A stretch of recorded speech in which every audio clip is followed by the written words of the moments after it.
is Speak Up. I am Sandra Schulte. Welcome to our show. Today I'm very happy to have Dr. Victor Schuster with us. Welcome to our show, Dr. Schuster. Well, thank you. Dr. Schuster is a professor of medicine and biochemistry at Albert Einstein College of Medicine in New York City. For 10 years, he directed kidney medicine at Montefiore Medical Center and at Albert Einstein College of Medicine. After that, for the next 12 years, he chaired the Department of Medicine.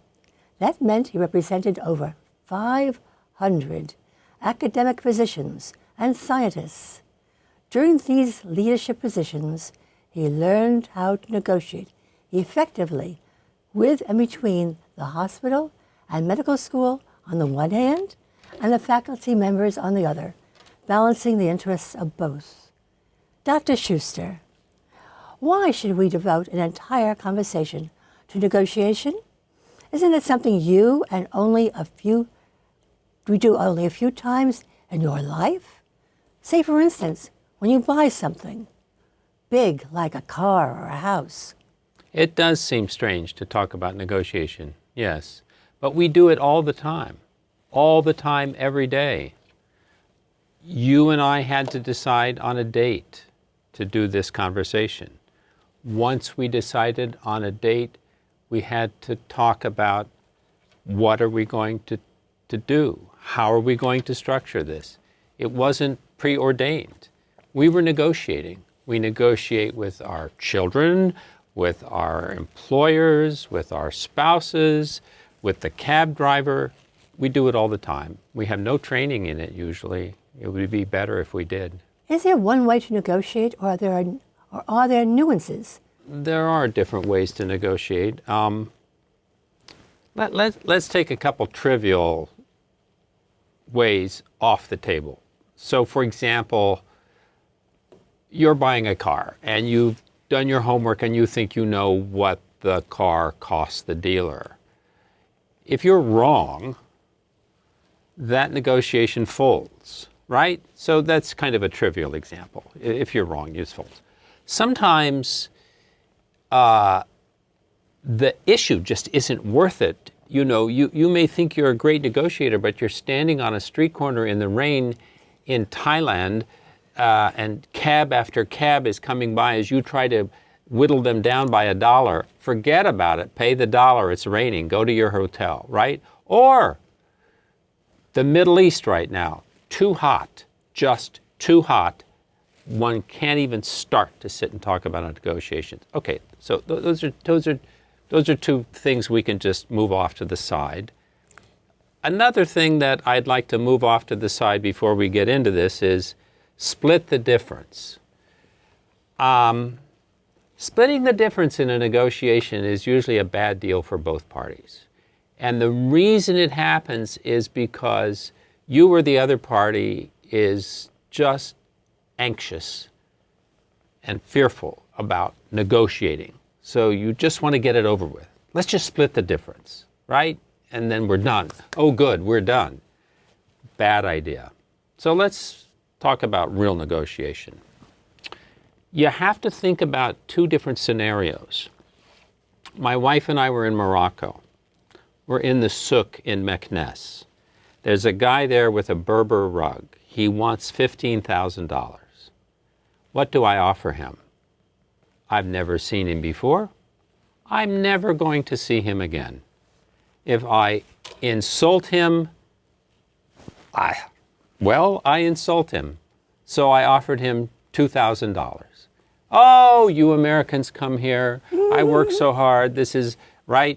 This is what is called a hit and run negotiation. And that's one kind. And you can be rough. You can walk away. No problem.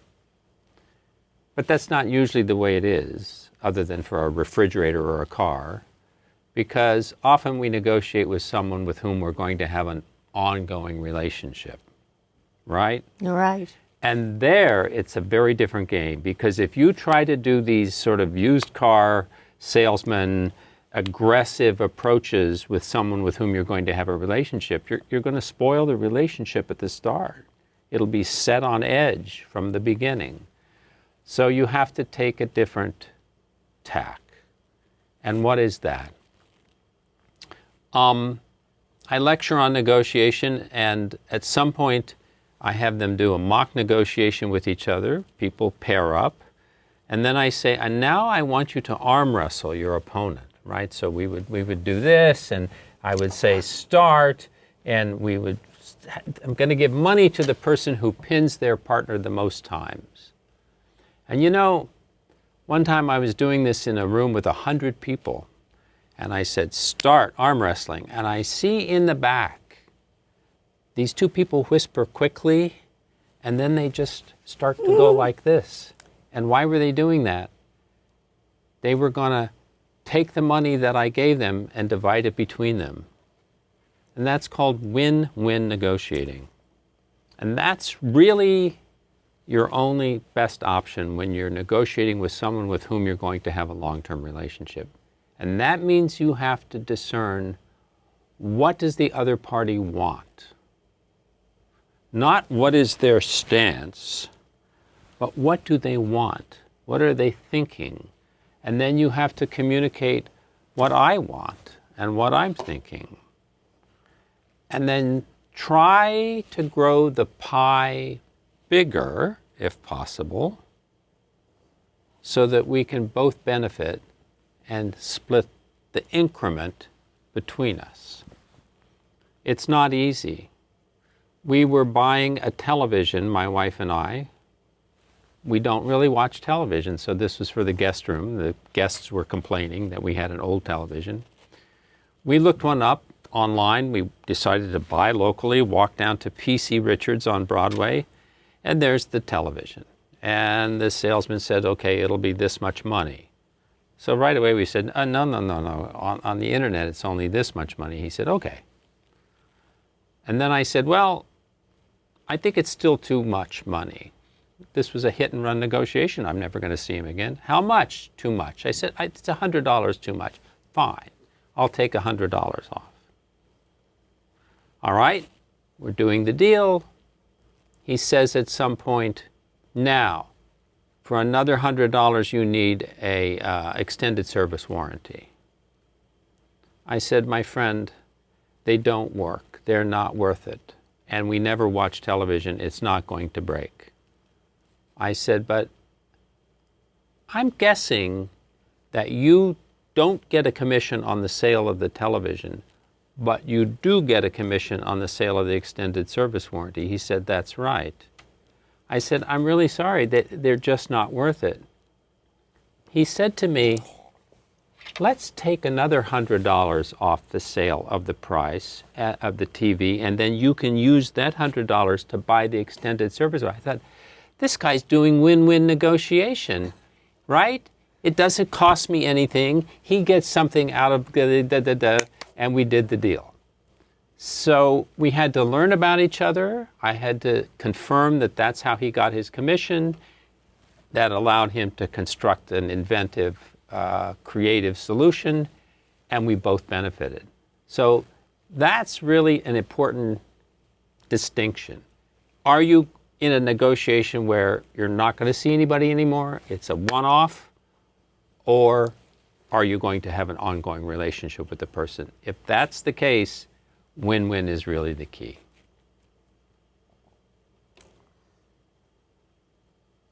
If you say one thing that would help me negotiate better, what would that be? If I could say one thing that would help you negotiate better, I would say that you need to use all means at your disposal to find out as much about you as you can about the other party. When I do a mock negotiation, I, again, have the people pair up. I give one of them a piece of paper, and it says, you are a graduating new doctor, and you're looking at a faculty position to try to do some research, and here's your situation. And the other person is the boss who's going to recruit them to that situation. What they don't know is that I've constrained each description so that each of them is in a terrible position.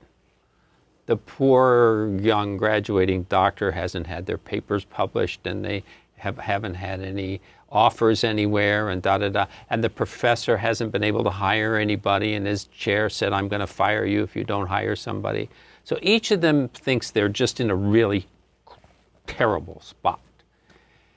And that colors how they enter the negotiation. And when we're all done, we swap sheets and they get to see what the other party's situation was. And they're always stunned that the other party was in as terrible a position as they were. And the only way to find out what's on the other party's sheet is to do your homework, and sometimes you have to test the price. So again, if it's a one-off negotiation, you make the offer of $2,000 for the Berber rug and see what the response is. You test the price. You find out how much that guy really, what's the bottom line he'll take to take that rug. To move the rug. Yep. So I would say that one thing that will serve you best is whether it's a car, find out the book price. There's this thing where if you buy a car on the last day of the month, the dealer is going to get a deal if they sell another car and you can really get a good deal. That's not true for all dealers, right? So learn, ask, probe, be ready to walk away and come back again. You have to learn as much as you can about the other party's mindset, assets, what's on their plate, what's on their sheet. I've heard the word BATNA in negotiating. What does BATNA mean? BATNA, B-A-T-N-A, yeah. Mm-hmm. Why is it significant? It means best alternative to a negotiated agreement. So I had a faculty member once who was negotiating with me for a position, and unbeknownst to him, I wasn't all that keen on him holding the position. So he came in with an offer from another place and rather triumphantly spun it around and shoved it under my nose. I think he thought I would say, oh my God, please don't leave. I'll do whatever I can to match this offer. And I looked at him and said, this is a wonderful offer and you should take it. So he didn't really have a very good BATNA in that negotiation, right? He kind of was trying to bluff me and it didn't work and he kind of had to go. That's kind of what it was. So you have to know if it doesn't work out that I get this car, what am I going to do? Is the one I have good enough? If I don't get this house, apartment, condo, co-op that I'm trying to buy, what do I do? And that drives how much risk you can take or are willing to take.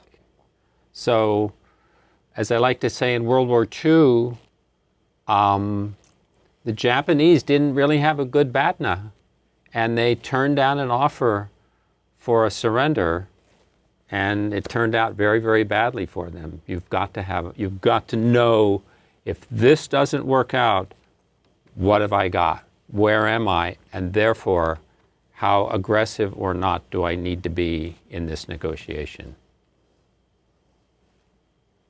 And if he had not pushed that piece of paper under your nose?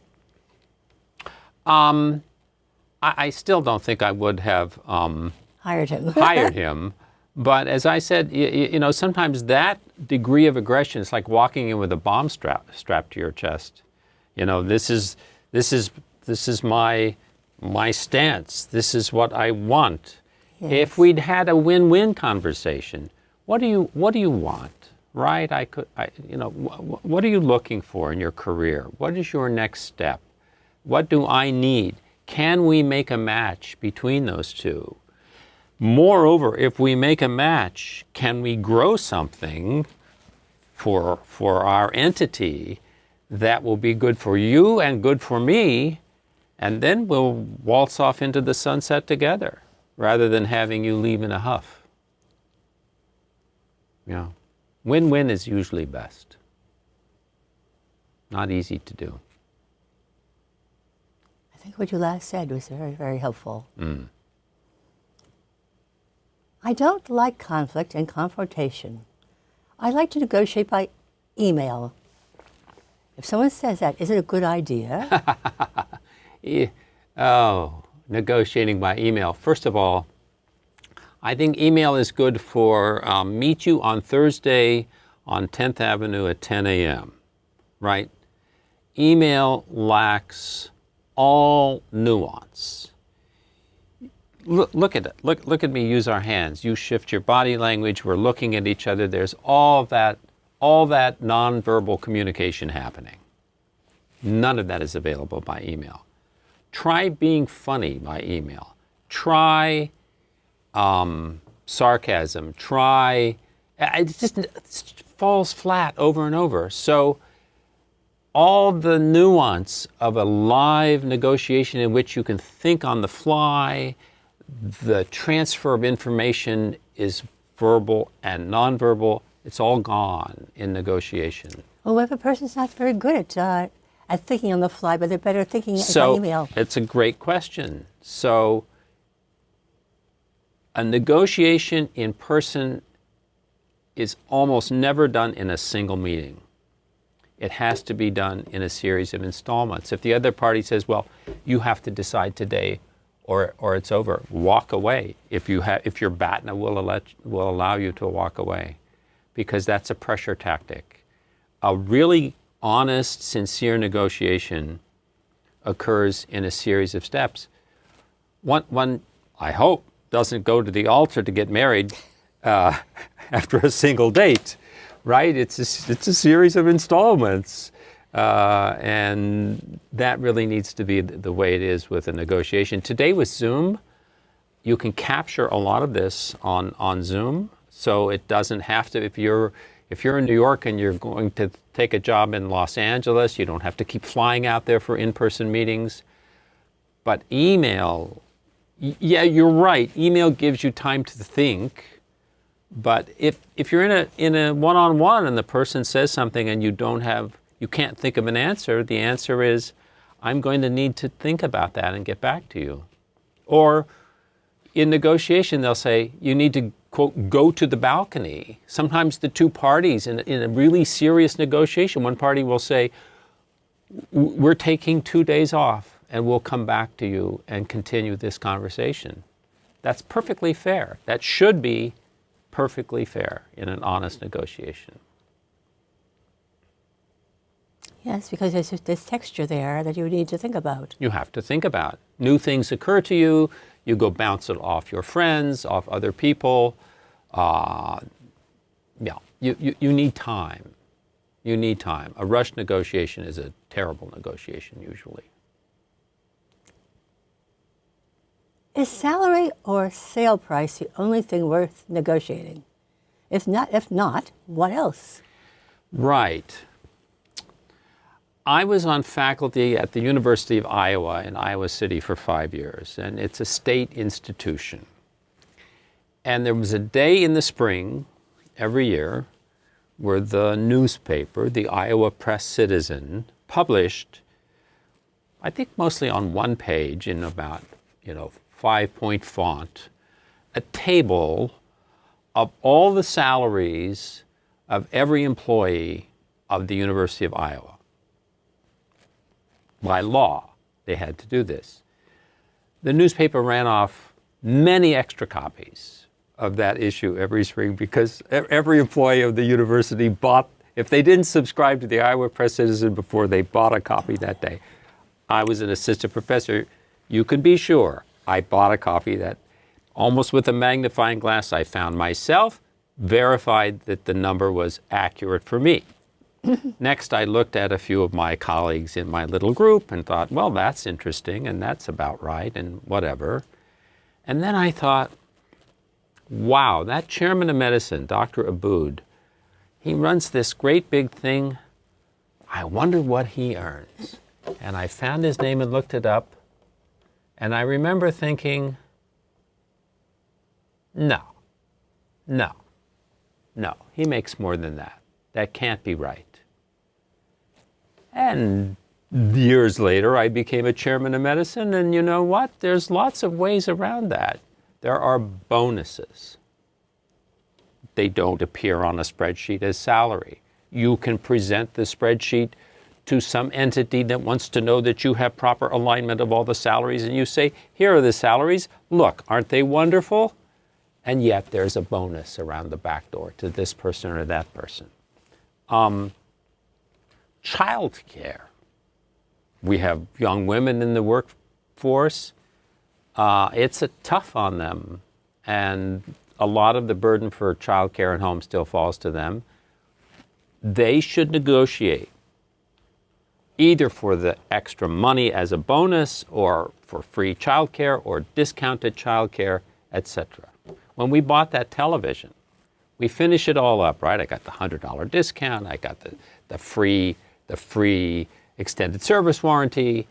I said, okay, now delivery. He says there's a $50 delivery fee. I said, no, free. So that was not in the sale price, was it? That's an ancillary. These are called ancillaries. Retirement benefits, moving expenses. Don't you have to do that before you say yes? Absolutely before you say yes. Think that through, talk to friends, make a list. You may not get all of them, but they all can be monetized, right? If you pay for my move, we can get an estimate and put a number on that. My son runs a music program at a private school in Los Angeles. His 10-year-old daughter goes to the school for free. You can take the number that he would have to pay in tuition and say, they're giving, that's after-tax dollars they're giving you. You can monetize that free space in that school. So those are all ancillaries, and they all count. And it shows how valuable you are to the school. It does, and to the institution. If you, whatever the entity is, if they're willing to give you compensation beyond your salary. I mean, look at Wall Street. I mean, the guys on Wall Street, they're well compensated, but most of their compensation comes as an incentive bonus. So these are all, as I say, ancillaries, and they all count. And they should be thought of, discussed in person, not by email, to try to get the best package you can. Yeah. For us in academia, I'm a scientist. You hire a new scientist. They need money to start their laboratory. They need space. They need equipment. They have to hire people. They don't have grants and stuff to do that. The institution needs to give that to them. That needs to be negotiated. And they need to move across the country to get there. They do. So those are ancillaries outside of the salary. Yeah.